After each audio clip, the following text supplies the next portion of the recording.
Hello. So, yeah, Disturbing Things from Around the Internet, Volume 13 by Nightmare Expo. So many people said that I should watch more of these disturbing things from around the internet or watch more from Nexpo in the previous streams. And yeah, I'm gonna check this out because it's quite recent and I love scary stuff, especially from Nexpo, because he makes high quality content. And if you want to see more reactions from Nightmare Expo, just like this video. That's about it. Yeah, let's go. Oh boy, how violent. Oh my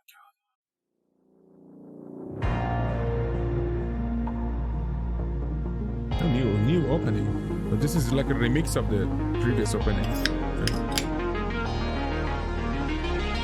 Jesus.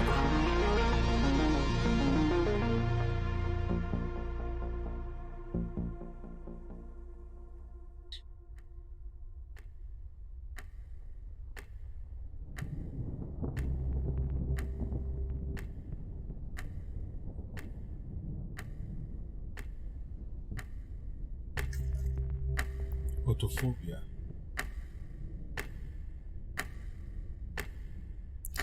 Loneliness. We walk a lonely road. Oh my god. Oh geez, that's... What do you do when you find yourself staring into a space? Empty, yet terrifying. True.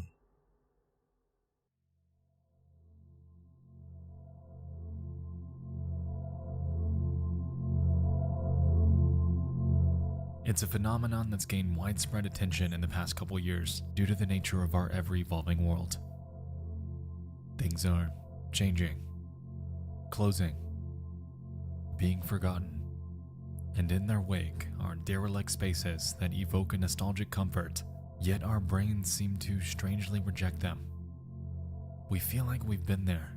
We associate memories with images that we've never before seen, and for some reason, we become stuck in this trance. Okay. Foreseen. I understand, but like, reason, okay, because this is an image, I'm terrified of it. Okay, but I think if I was there and I knew this place and I knew what those doors were, I wouldn't be as scared. Yes, it's like empty and a bit dim, but I really doubt that I would be scared like if I was walking around here in this like area. But because it's an image and everything's basically unknown. I don't know where this is. I don't know what any of those doors lead to. I don't know what's behind that thing. Whatever that is. It's quite unnerving. We become stuck in this trance of eerie fascination. This sensation is caused by liminality, a term deriving from the word liminal, meaning something that's occupying a position like at or on both sides of a boundary or threshold. Something that is within something that's occupying a position at or on both sides of boundary or threshold. Transition. What the fuck does that even mean? With widespread interest catalyzed by subreddits, forums, and social media, the internet has served as a vehicle for sharing pictures of liminal spaces with others. This has effectively paved the path for various forms of media and online storytelling to capitalize on it, resulting in a myriad of personal stories, creepypastas, and indie games to play on the uncanniness that comes with them. Contrary to this relatively recent rise in online popularity though, liminal spaces are nothing new. Okay. In fact, the concept of liminality has always existed among us. We've just never really noticed it. Why does this remind me of Gmod so much? Fuck me, man. Okay, listen. Anything with water, running or like just stale water in an area, bathrooms, like pools, they're just creepy in general.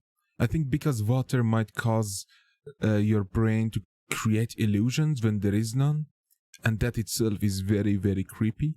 So I think that's why. I don't like to be in a shower when the light is dim, and it's just I turn all the lights on, especially when I'm in like a shower or in a pool situation. I want it to be fully bright because water is scary.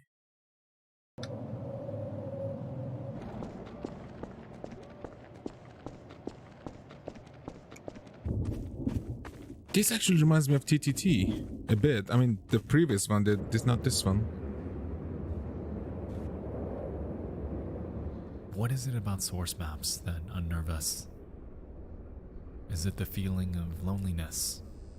The emptiness that comes with the very purpose of a landscape? Is it like only with source maps though? I think if you had an empty map with signs of like popularity, but there was no people there, it will be unnerving nonetheless. Because, okay, listen, I play TTT mostly with friends, so I never tried it on my own. Maybe I should try it on my own to see if it actually is quite terrifying to be there and anticipate people being there, but no one's there.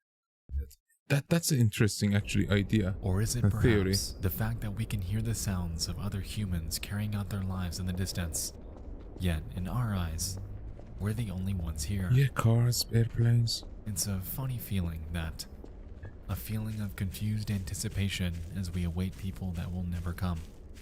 That's so Contrary to the weird. evidence around us, buildings, furniture within a cozy apartment, beer in the fridge, nobody ever will.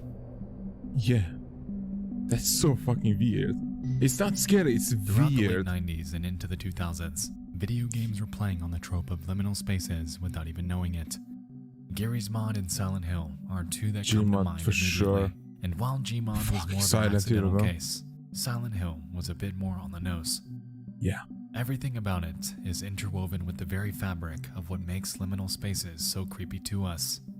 Isolation is always the forefront, with the player being left to explore a town that is years past its time. Hospitals, foggy streets, a theme park, a subway system, and even an apartment that you're unable to leave. Every single game is stuck in a bizarre state of transition. Nothing is bustling and alive anymore, but you sure as hell aren't in this place alone. Fuck me, man. Yeah. Looking for players. What is this, Halo?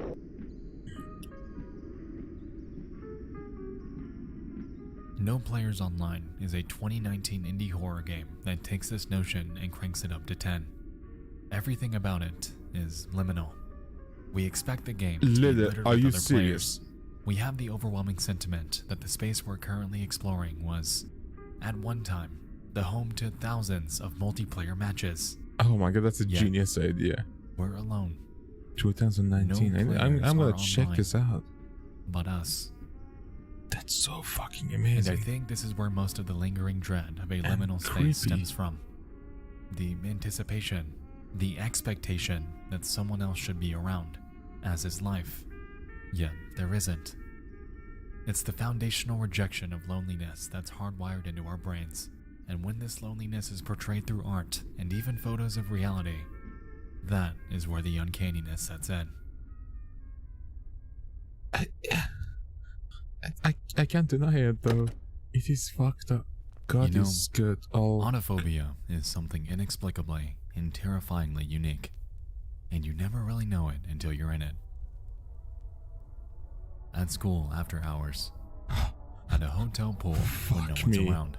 yeah, I don't like very pools last one that in a are so shopping mall. dim. Oh my god. There are so many cases for situations like this, and the beauty of the internet is that we're able to share pictures and stories of spaces that terrify us together. Whether it's through gaming or reality, liminal spaces and their play on our natural fear of loneliness are terrifying, and regardless if we ever figure out why they're so eerie, it's irrefutable that they'll always persist in the dark depths of the internet. Like I get chills, but There's I'm not something of a scared. reminder. That's the problem A here. memento, a lens into a world I that feel is and unnerved will a bit. always be Oh my nothing god. but a burning, fading, and ever so distant memory.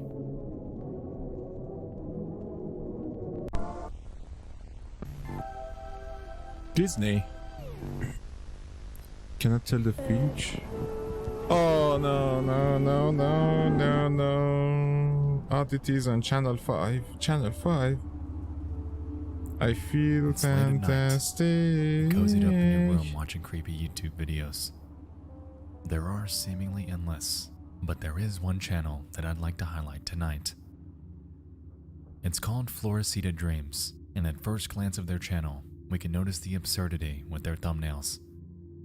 Their content is just as cryptic and heavily resembles various ARGs that we've encountered in videos past.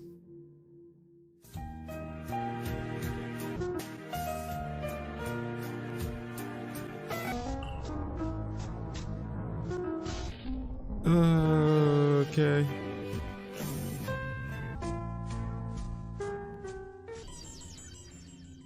It's in Spanish, but that doesn't discount how strange it is. At the end of the day, though, you might be wondering, why are we talking about this tonight? Why are we talking about it?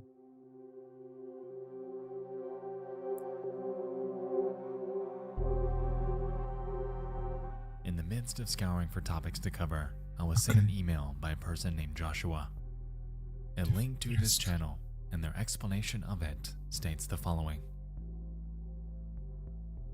After Spanish cartoons broadcasted in Mexico, there used to be a PSA showing missing people with their pictures and info on their last known whereabouts. Okay. One girl that showed up consistently was named Celine Delgado, and her only picture was of very poor quality, eerie, and her features were very vague. The actual video is in Spanish, but from what I understand, they suggest that she doesn't actually exist and was artificially made specifically to appear unsettling so people would better remember the broadcast. Okay. That's weird. Interesting. The video in question was uploaded on September 2nd of this year. Wait, that's... Wait, that, if you can see the mouse, this dude here. Isn't that from... Have you seen this man? I think there was something about it on here even. I think 2 posters were found. Not posters, like flyers. No, by here, I'm not telling my city, like my country. A while back. A while back, 5 years ago. I think I remember there was like some news about it. Titled Cinética del Patrón, Celine Delgado. Let's have a look. How is that related to Ibra guy? Evento. Celine Delgado. Celine Delgado es un patrón de rostros artificiales. Los rostros son construidos artificialmente y simulan ser caras humanas, para generar emociones deseando generar estímulos supernormales. Oh, I have chills. What is happening?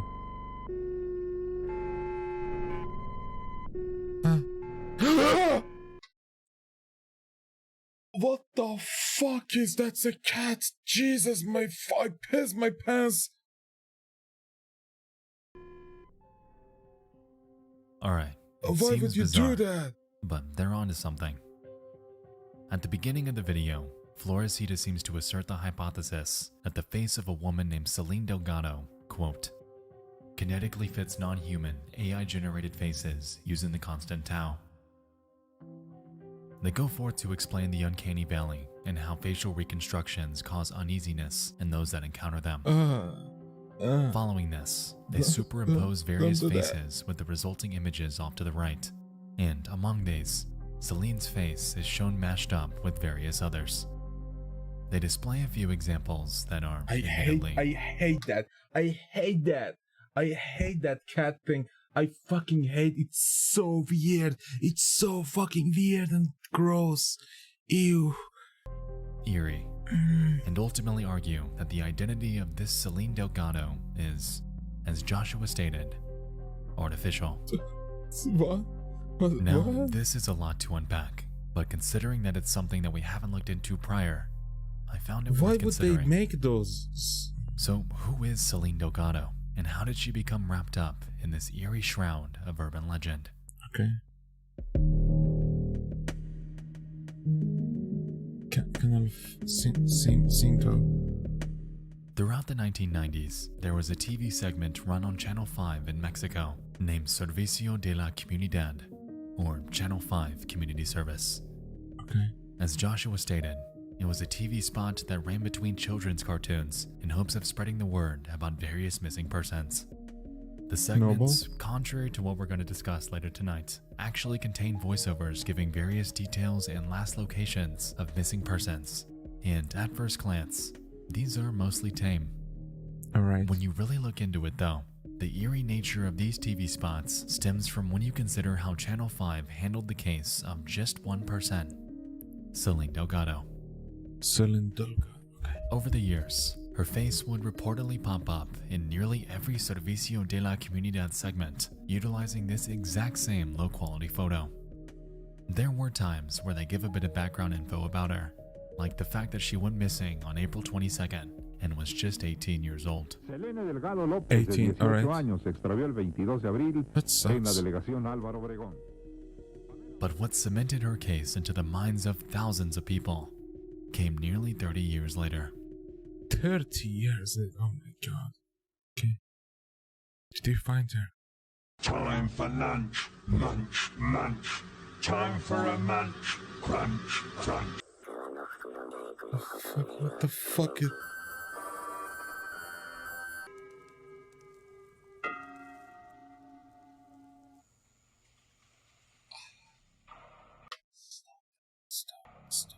It goes without saying that the videos you're currently viewing are very obviously works of fiction. They were part of a stunt pulled by Channel 5 on their official Twitter page throughout 2019 and 2020. During this time, they were known to upload obscure, eerie videos to their account, only to delete them just hours later. The fuck is that? It was an Oh, there's antic a that person. ultimately Oh my catalyzed their god. rise to the Oh Twitter my god. trending Oh page my god. on numerous Oh, go to a occasions, dentist, and please. also drives Jesus home the Christ. point that this real-world TV channel is not above messing with you. In the midst of these posts, though, came one that involved a familiar name. This one. Delgado. Posted after midnight on the 20th of February 2020, we can clearly make out the name Celine, Jimmy Neutron. given that she was what many presumed to be an actual missing person that was constantly broadcasted on a kids channel over the span of years. It gave birth to a new sort of urban legend that the Floresita Dreams channel was entertaining. The hypothesis that this person is potentially not real. The major argument Minions stems from her arrive. missing photo. Cat. I fuck the cat. Many I have don't want stated to see the online cat. that it appears common, Okay. basic, and fake. This, combined with the lack of any online record that has ever been found about her, has led to a breeding ground of online hearsay, creepypastas, and hoax videos to command the conversation about her.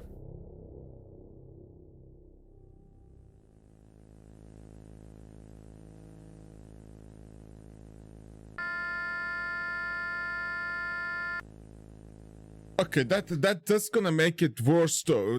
If someone sees it, they're gonna just run away because it's like connected to the horrifying shit now. No, I when understand that like social awareness about missings are, yeah, it's good, but like this kind of publicity about a missing person is going to make that missing person like a terrifying figure rather than them being someone who's eventually need help, or hopefully if stumbled they upon this video still in my need help. research. I, among many others, had initially assumed that this footage was real. Keeping in mind the other hoaxes and pranks So it's that not, Channel okay. 5 has played on its viewers, combined with the unconventional nature of these broadcasts being played on a kids channel, I didn't doubt that Are they'd you pull a prank like serious? this to make her name stick with you. Ultimately though, as is the case with many works of media online, this too was a hoax. But that doesn't discount the Thank weirdness God. of the story. The way that Channel 5 has and is handling her name makes it seem like she's nothing but a tall tale. And unfortunately, given the nature of the internet, many have run with this notion. Regarding the real case of Celine Delgado, Unfortunately, nothing has ever come of it. She has, as far as anyone knows, never been found, and her case has sat that way for Oh decades. shit, that sucks. Personally, I think Celine Delgado, contrary to the rumors online, is indeed a real person. The argument presented about her having a fake face just doesn't seem plausible. Her image is low quality because it was the 90s. But the image seems like it's a bit polarized. Like, is this taken by camera, or is it drawn? Because if it's drawn, that makes a bit of sense, but it's a bit polarized if it's with the camera. That's highly unlikely. Her record likely did exist, but was never digitized. The uncanniness of this image would be exponentially higher if this actually were fake, and it just doesn't make sense for a channel to slip a random fake person in their broadcast that would most likely never have been noticed back then. To me, Celine Delgado was a real person with a story that likely never received any sort of closure, and a person that is That logo is actually quite smart. It's like a missing puzzle piece moving around on the thing. So it's like, oh, it's dark, but like it's now forever smart. wrapped up in the realm of urban legend. Shit. This is like what? But of course, This is like case 2, and that's just my conjecture. I almost regret starting watching this. Let me just say alert system. Katrina? Superstorm.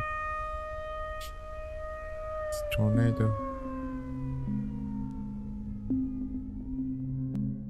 From the span of April 8th to April 9th, 2015, a devastating superstorm would wreak havoc on much of the central United States. 27 tornadoes ranging from EF0 to EF4 would touch down within the span of just 36 hours, resulting in immense devastation throughout Kansas, Missouri, Texas, Oklahoma, and Illinois. Well, While most fuck of them me. were rated as an EF1 or lower, by far the most destructive would impact a small rural town named Fairdale. Reaching wind speeds of up to 200 miles per hour, this 41-minute storm surge would ultimately become infamous as one of the worst natural disasters to impact the region in nearly 25 years.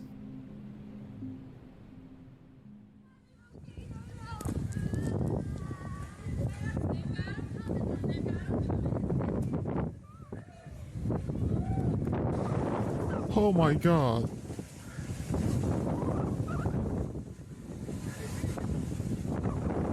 There's fire in that house.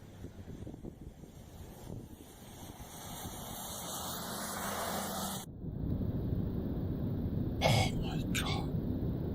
Look at that thing.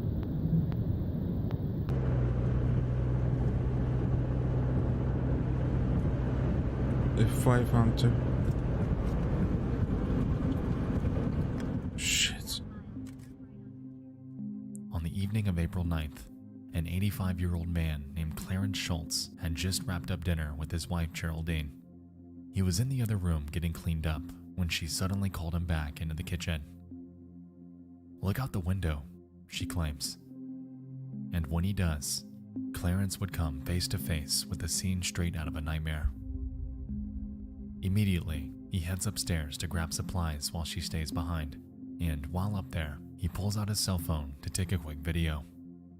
What he was unaware of, though, was that while taking this footage, the tornado wasn't heading away, but rather straight towards them. Oh my god, no. Oh, what are you going to show me?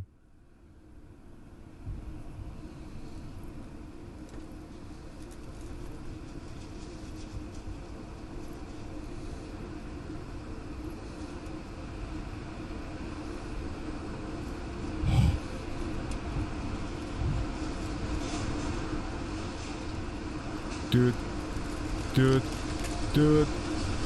get in.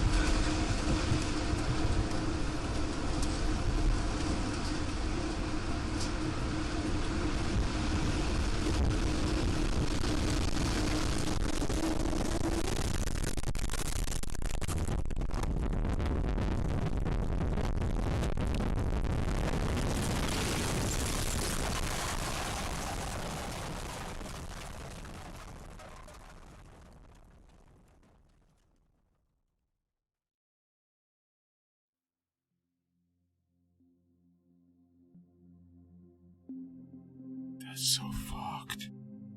Oh my god. Clarence Schultz didn't make it back to his wife, but thankfully, he did make it out of this alive. Geraldine, however, wasn't quite so lucky. In the moments following the video, the storm destroyed the Schultz home, and Clarence resultingly found himself caught in a pile of rubble. All of a sudden, it kind of got quiet, he recalls. I asked myself, are you dead? No, you can't hurt when you're dead. And I hurt. Geraldine Schultz was one of 2 deaths and 11 injuries that were caused by the events from April 9th. The other, their neighbor and longtime friend named Jacqueline Cloza.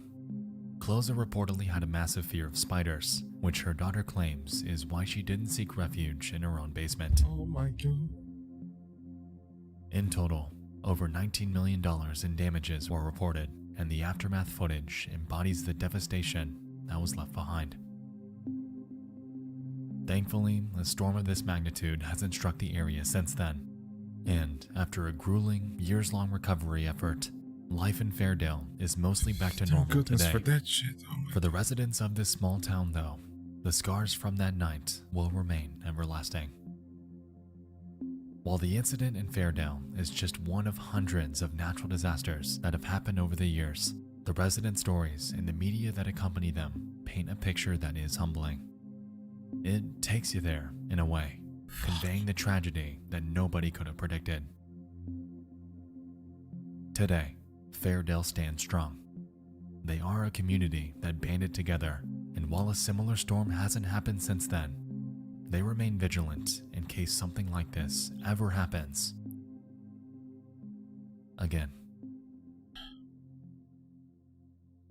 The fact that Clarence survived that is a fucking miracle. Jesus Christ.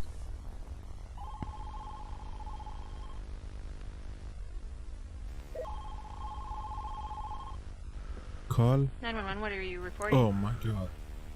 Yeah, my house is getting robbed right now. Oh fuck me, this is too much. We're putting 911 calls now? Oh, come on. On December 1st, 2019, in Michigan, a man named Christopher Neal, his wife Haley Coe, and their 2-year-old daughter Charlotte were watching TV at home. Shit. The family had just moved here from North Texas, so they were still getting settled in. All things considered, the night was going okay, and nothing was out of the ordinary. At around 10 p.m., the three hear a loud noise at the front of the house. It sounds like an intruder, and so Chris heads to investigate while Haley stays behind to call 911. It was at this point when Chris would encounter an unknown man standing near his front door, and immediately, he too calls the authorities. The following audio takes place the moment the call center answered. No.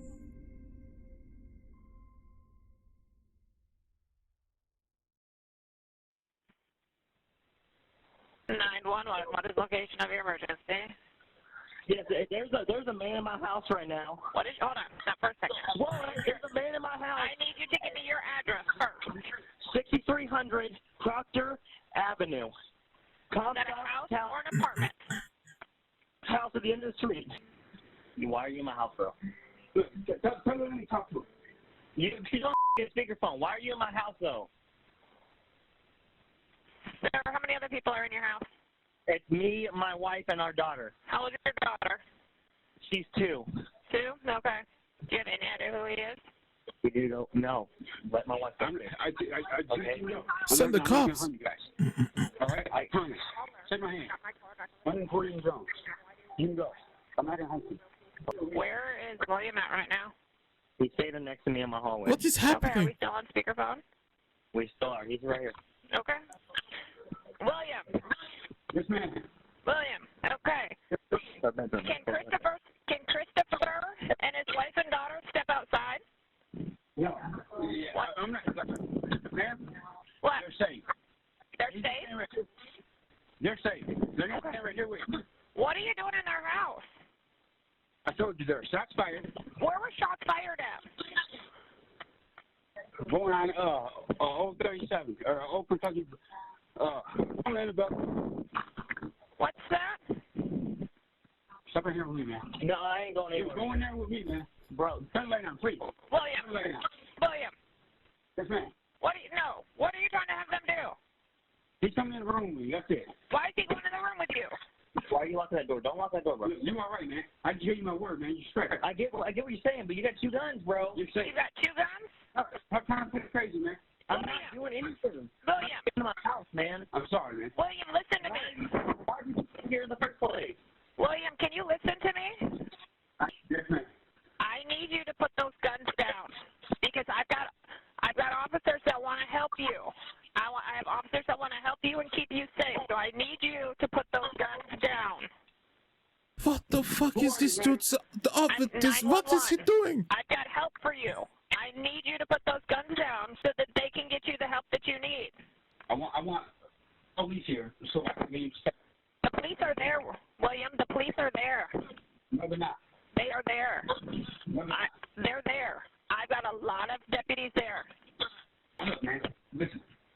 I'm not harming you, I promise. My word. My life just got threatened, man.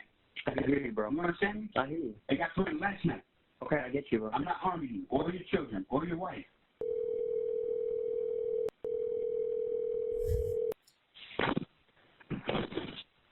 William. Yes. Hey, this is Joe from the Sheriff's Department. How are you, man?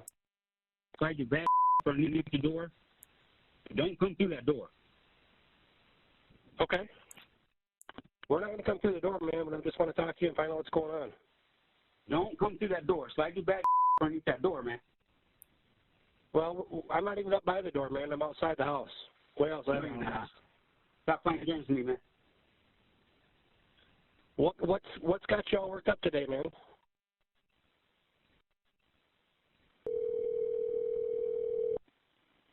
What the fuck is up with William? Bro, what are you doing in someone else's house? What the fuck is happening? Is this Christopher? No, Christopher's dead. What?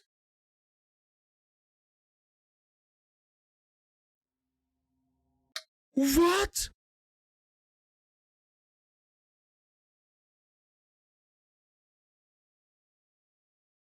Okay, my spine is cold. What? Contrary to the man's claim, Chris wasn't dead the moment he said it.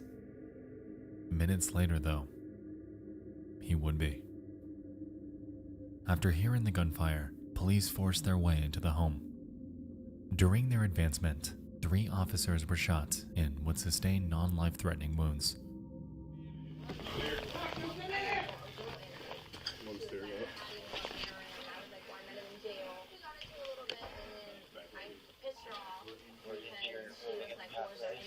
Hey, what's your name, man?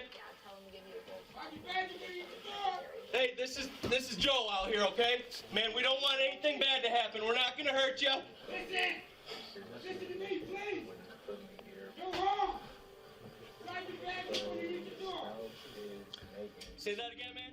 Once they charged towards the bedroom that Jones was hiding out in, they'd encounter Neil lying on the floor with the bedroom window ajar. Outside of it was Jones trying to flee. However, his efforts were in vain. William Jones ultimately faced 19 felony charges and was accused of killing Christopher Neal and wounding 3 officers. He was reportedly well known in surrounding counties as a thief and home invader, and astonishingly, just 5 days prior to the murder, he was released from jail after serving time for a previous offense. During his arraignment, his defense attorney maintained his innocence, claiming that Jones was running from an attacker that night and ultimately sought refuge in the Neal home. I think the 911 audio speaks for itself. However, it'll ultimately be up to a jury in his eventual trial. Since the incident, Haley Coe has given birth to the couple's second child and is now raising them alone. With this, their oldest daughter will be forever scarred by the loss of her dad that night, and their youngest will never know him. Christopher Neal died protecting his family from a lifelong criminal. And no matter if Jones is sentenced to life in prison with justice served, the Neal family will forever have to live on without a husband and without a father. So fucked, man. That's so fucked. The reason it's so fucked. First of all, why was he on leave when he had 19 felonies entering people's houses? Like, what the fuck? How did he get guns? And second of all, when you hear someone, when you feel, because William was talking, the motherfucker was talking in a very orderly fashion, in a soft voice, in a way that if someone was happening to a stranger, I would have allowed him inside my house. Like, if someone's life was threatened by some other thing that I didn't have any clue about, I would have let William in my house voluntarily. That's why I was like, oh my god, this, because I thought a home invader would sound crazy. No, he's just like any other person, but he's a piece of shit, and he is crazy. But how do you proceed to be a good person, and again at the same time not end up like Neil? This poor dude didn't really. He was like cooperating. What the what? I'm so fucking sick of this shit.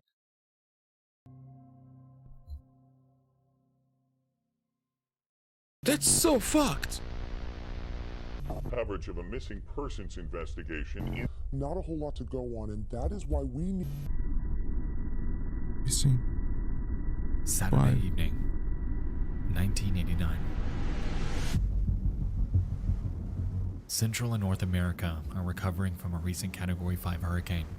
United States President-elect George H.W. Bush is preparing to swear in as the 41st president with just under a week to go.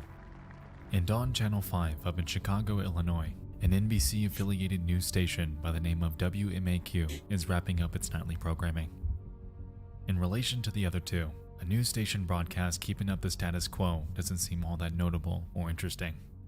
And to be honest with you, it isn't. Rather, it's what transpired afterwards that's piqued my interest. It's extremely subtle, but after being discovered relatively recently, the footage you're about to watch has opened the door to a mystery that's perplexed a small but growing corner of the internet. Okay. Have a look.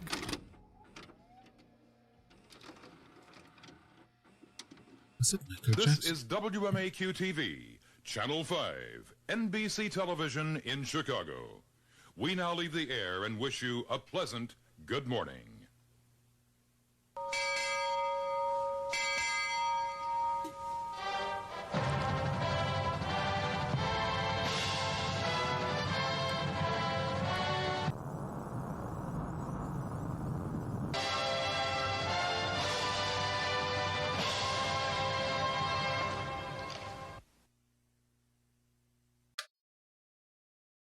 Jonah Lopez. What the fuck is with that picture? Why is it so... He's wearing glasses, hopefully. The fuck is with the eyes? It's a rarity that something as simple as a missing notice can fill me with such uneasiness. Dread. And I think it's because this TV spot is so obscure. Yeah. This image is incredibly low quality, and there's effectively nothing to complement it. No height, weight, or age. No information about where they were last seen. No family contacts. No investigative progress reports. No voiceover to fill you in. Absolutely nothing. This just exists as a late-night post-broadcast info screen shown at a time when most viewers likely directed their attention elsewhere. All we're left with is the name Joanna Lopez, a poorly lit photo of her face, and a now defunct phone number that's been found to lead to the youth division of the Chicago Police Department. Something about the way this was presented just seems off. Yeah. And considering the current online discourse about it, I'm not alone in feeling this way. Wait, listen, okay. I don't know how police accept. I never lost anyone, and I'm not as in like missed anyone. Then had to look for them and report them to police. But don't they like want a clear image, something that is like understandable to the people they want to show it to, or like people who might have a clue about it? So I really doubt that the police will accept a picture like this, or at least try to draw something more descriptive. What is this? 1991. You're watching NBC5, Chicago. That is very difficult.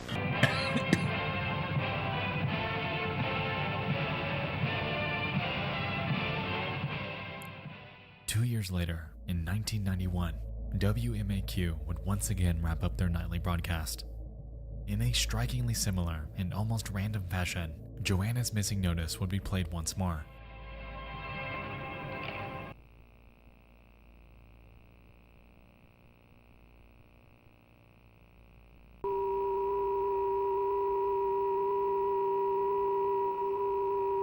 Considering the blink and you'll miss it nature of the notice this time, it too fell on deaf ears. There was, again, no supporting info about her, no updates that might have cropped up in the prior 2 years. Maybe someone's Still no fucking age, with you. height, weight, nothing. Just this obscure photo with the word missing plastered on top of it. That's so... Given how long it was since the last update, combined with the implied lack of any progress in the search, it was beginning to seem that the chances of finding Joanna were dwindling as the days went by. Like maybe someone fucked up and put that in a TV broadcast a bunch of times. Not a single other It's like an update inside had ever joke come or of something. this. How the fuck? Joanna Lopez has presumably never been found.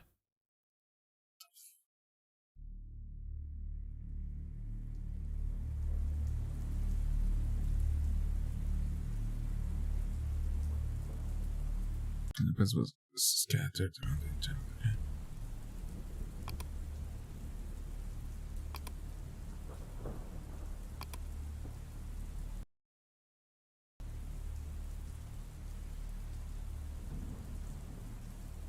Seems that the case. Shit. Until this year. In late 2020 and into 2021, Joanna's mysterious missing notice would finally be shared to Reddit. Two posts are known to have spearheaded the conversation, one by a Luke Inspire and another by a Chris Polygon. While Luke Inspires came first, I wanted to focus on Chris's as this one prompted the most discussion.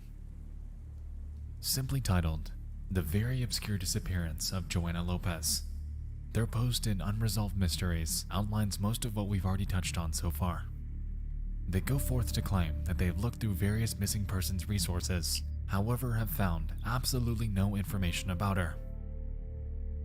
Considering this is a subreddit devoted to discussing the unsolved, others quickly chimed in with theories on what they think might have happened. I think she was a runaway and was found pretty quick. Maybe she ran away again in 1991 and they used the same picture. 1989 and 1991 are not that far apart, and if she was in foster care, I doubt they had up-to-date pictures of her. Such a strange case. I don't understand it. Wow, this one is strange. I found the number listed here as the Youth Division of the Chicago Police Department. So, on the face of it, the number is in fact legit. I don't have the guts to call it, but it's there. Sounds like she escaped some kind of juvenile detention or probation. If it weren't for the reappearance of the photo 2 years later, I'd be inclined to believe that's exactly what happened. But then she was found and returned with her case never having a chance to escalate to federal involvement. The fact that it aired again in 1991, however, makes me think she was never found. And in the pre-internet days, her case simply slipped through the cracks. I hope I'm wrong. Me too, bro. Throughout all of these, though, one comment stood out among the others. Okay. Posted by a proud evening star. They claim the following. Came across this post late last night and it creeped me out so much that I couldn't sleep for a while. It really is so sad to think that a person can slip through the cracks like that and seemingly vanish altogether. I've been scouring the Doe network for unidentified Jane Does in and around the Chicago area all morning, and the only possible case I could find is from 1994, here. I really hope we can find closure on this. My heart breaks for her. Interesting. Interesting, of course. Heading to that link presents us with a Jane Doe, 276 UFIL. She was found deceased in an alleyway, naked from the waist down. It goes without saying that our working evidence is tenuous. However, lining up this photo with that of Joanna Lopez, while considering the time and location in which she was found, postulating that this woman is Joanna isn't out of the realm of possibility. I've done some digging on various missing persons from around the time period and have also come up short with results. There are quite a few from around Illinois. However, their dates of discovery don't quite line up with the two missing broadcasts. It seems to me that Proud Evening Star has found the most plausible visual match out of nearly all the 1990s Jane Does from the area. But even this leaves us with much to be desired. Shit. So the best lead is at the end of that the day, she's dead. The case of Joanna Lopez is one that is undoubtedly haunting. Fuck that. Barring how obscure the photo itself is, the lack of information, the visuals that accompanied the broadcast, and the fact that there is virtually no discussion or record about her ever existing aside from this brief video archive online, this case is enveloped in absolute mystery. Thank God this video is here though, because it's gonna. This video is gonna accelerate so much of this mystery. Hopefully. If you know or remember anything about her, myself because and countless Nexpo's others huge. are all ears about it. In the worst case scenario, we won't get anywhere and this mystery will remain. But the best case, reaching any sort of closure, that is what I'm aiming for.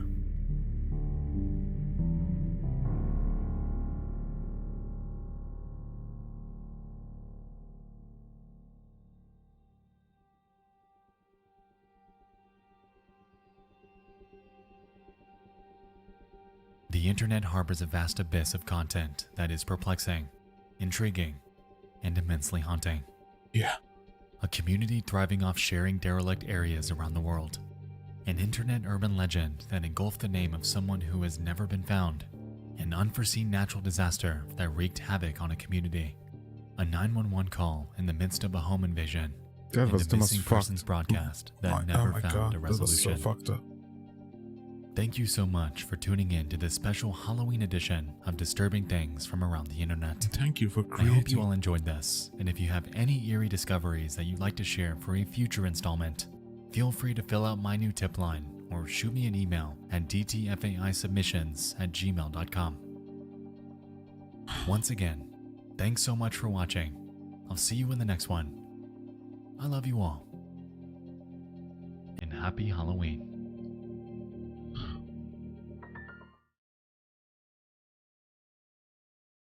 Ah, man. So, okay. I mean, alright. About Joanna. If someone, her parents probably, filed a missing person, why doesn't the police go back and do more,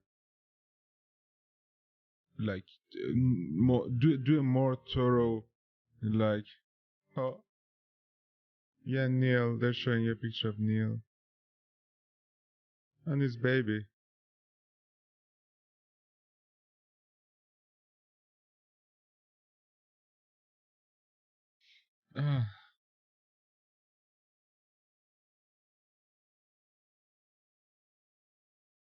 That was so fucked. Do more true research and like asking to get more information, hopefully, about her. Hopefully this Nexpo video will like create more awareness toward this missing person file.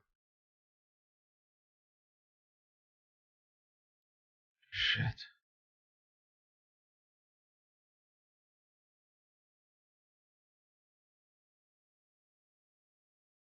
But yeah, everyone, if you enjoyed, please leave a like and subscribe.